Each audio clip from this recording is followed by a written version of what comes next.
안녕하세요. 배구산 산나물TV 자연농부입니다. 얼마 전 산채를 키우기 좋은 땅이라고 말씀드리면서 제일 안 좋은 땅은 논에다가 키우는 거예요 라고 말씀드렸고, 그 다음은 마사토에서 키우는 거예요. 그리고 그나마 제일 좋은 땅이 마사하고 흙이 어느 정도 섞여 있는 땅이 제일 좋다라고 말씀드렸는데요. 그러면서 제가 말씀드렸던 게 그래도 산에서 키우는 게 나아요 라고 얘기했어요.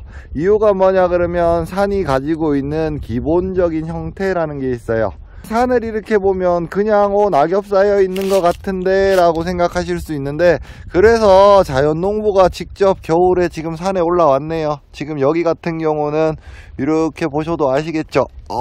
여기는 화렵수림이요. 뭐냐 그러면 그냥 화렵수가 있는, 바닥 보셔도 나뭇잎들이 막 깔려 있네요 라고 생각하시잖아요.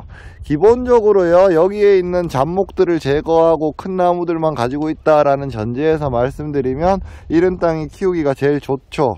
자, 근데 왜 이런 땅이 좋다라고 말씀드리냐 그러면 자연농법, 자연과 가장 비슷하게 키워 라고 말씀드리면서 풀 잡지 마세요. 풀 그냥 예초기로 치면 여기 있는 산하고 비슷해져요 라고 말씀드렸는데, 그게 뭐 때문에 그러냐 그러면 여기 보이는 낙엽들 때문에 그래요.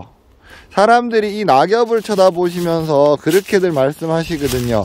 자, 이 낙엽이 어떤 작목을 다 덮어버리면 얘네들이 못 자라는 거 아니에요 라고 생각하는데, 이 낙엽은 실제로 두 가지 효과가 있어요.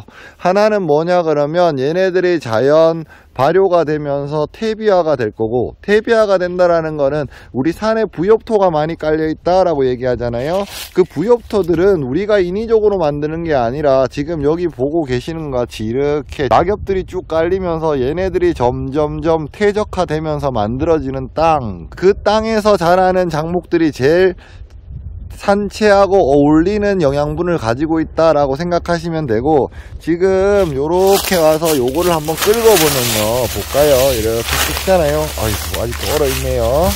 자, 이게 지금 제가 이렇게 계속 끓고 있는데도 여기에 계속 뭐만 나오냐 그러면 이렇게 부엽토들만 계속 나오잖아요. 자, 이제 흙 나오네요. 여기서 흙이 나와요. 여기서. 그러면 얘네들이 이 흙이 녹을 때까지 계속 땅에 뿌리가 박혀 있는데, 우리가 항상 어떤 작목을 키울 때 조심해야 되는 게, 지금 여기는 얼어 있죠. 근데 여기는 땅이잖아요. 그런데 우리가 위에다가 무언가를 덮어주는 이유가 뭐냐 그러면 설이 맞는 거, 아니면 땅이 녹았었을 때 땅이 들리는 거, 이런 것들 때문에 그러는데, 이 부엽토들은요, 땅이 녹더라도 이거 자체가 거의 퇴비화 돼 있거든요. 얘네들 자체가 이렇게 보시면 보이세요? 퇴비화돼 있어서요, 땅이 녹더라도 일반 우리가 밑에서 보는 땅하고 다르게 땅이 많이 들리지는 않아요.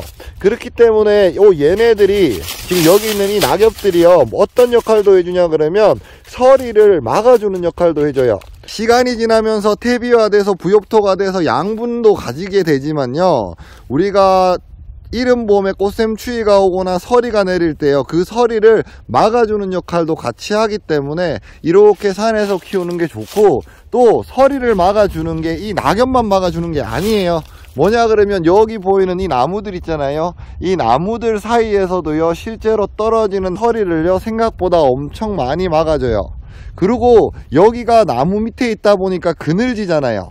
그늘이 어느 정도 져버리면 같이 서리를 맞아도 얘네들의 생육 속도가 늦어지기 때문에요, 그늘에서 자라는 아이들은 당연히 천천히 자라겠죠. 천천히 자라다 보니까 늦게 서리가 와도요, 얘네들 생육 속도하고 거의 맞다 보니까 서리에 같은 작목이라도요, 밭에서 키우는 아이들보다 훨씬 더 강해요. 밭에서 키우게 되면요, 해를 많이 받다 보니까 얘네들이 정신 못 차리고 빨리 자라는 아이들이 있거든요. 그 정신 못 차리고 빨리 자라는 아이들이 서리 피해, 그러니까 냉해를 많이 입어요.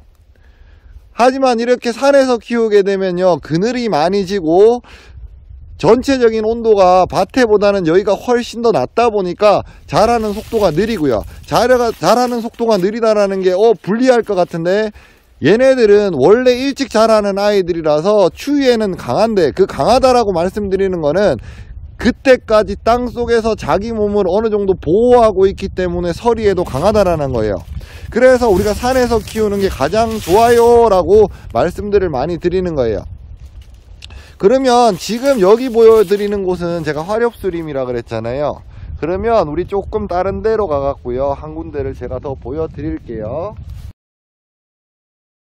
자, 두 번째로 보여드릴 것은 지금 여기 보면 여기는 뭐예요? 라고 생각하실 수 있는데 무슨 나무일까요? 얘는 잣나무예요. 잣나무 밑에는 당연히 이렇게 돼 있겠죠. 여기는 아까 같은 낙엽이 안 보여요. 그리고 또 많이들 물어보세요. 이런 잣나무, 소나무 밑에서 잘 자라요 라고 말씀들 많이 하시는데, 지금 앞에 보이는 저쪽이요, 요쪽에는 뭐가 있냐 그러면 명이나물이 있고요. 요 뒤쪽이요, 요 뒤쪽 여기 같은 경우는 곰치가 있어요. 잣나무하고 소나무 밑에서 자라는 아이들 같은 경우는요, 실제로 잣에서 송진 떨어지듯이 소나무 밑에서도 송진이 떨어져서 땅의 산도, 그러니까 산성화가 많이 돼 있어요. 그러다 보니까 다른 데서 키우는 것보다가 색깔이 훨씬 더 진하고요, 진한 녹색빛을 많이 내요. 그러면 안 되는 거예요 라고 생각하실 수 있는데, 만약에 침엽수림에서 키운다라고 얘기를 하면요, 똑같아요. 기본적인 거는 요 잎들이 그대로 이렇게 떨어져서 얘네들도 똑같이 부엽토를 만들고 하는데, 아마 잣나무 밭이나 소나무 밭에 가보시면 잡초가 안 자란다라는 거 아실 거예요. 얘네들이 여기서 안 자란다라는 게 아니라 그건 아셔야 돼요. 생육 속도가 확실히 늦어요. 상품의 질은 확실히 좋은데 생육 속도는 확실히 느리고요. 반대로요, 많이 꽉 차 있는 데 있죠. 잣나무든 소나무든 꽉 차 있는 밭에는요, 사실상 잘 안 되더라고요.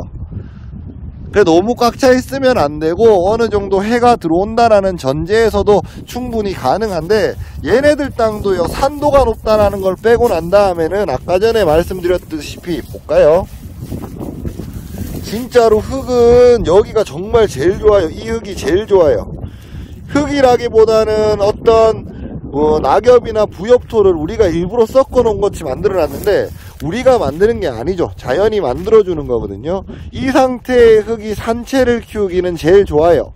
그래서 그래도 화렵수림에서 키운다라고 얘기하면, 이때까지 본 화렵수 중에서 특별한 성분이 있는 화렵수들을 빼고 난 다음에는 정말 잘 자라는 데가 화렵수림이고요.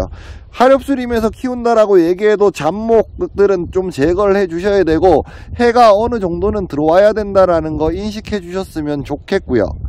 침엽수림에서 키운다라고 얘기하면, 침엽수림 밑에는 일단 첫 번째 좋은 점이 뭐냐 그러면 잡초가 자라지는 않죠.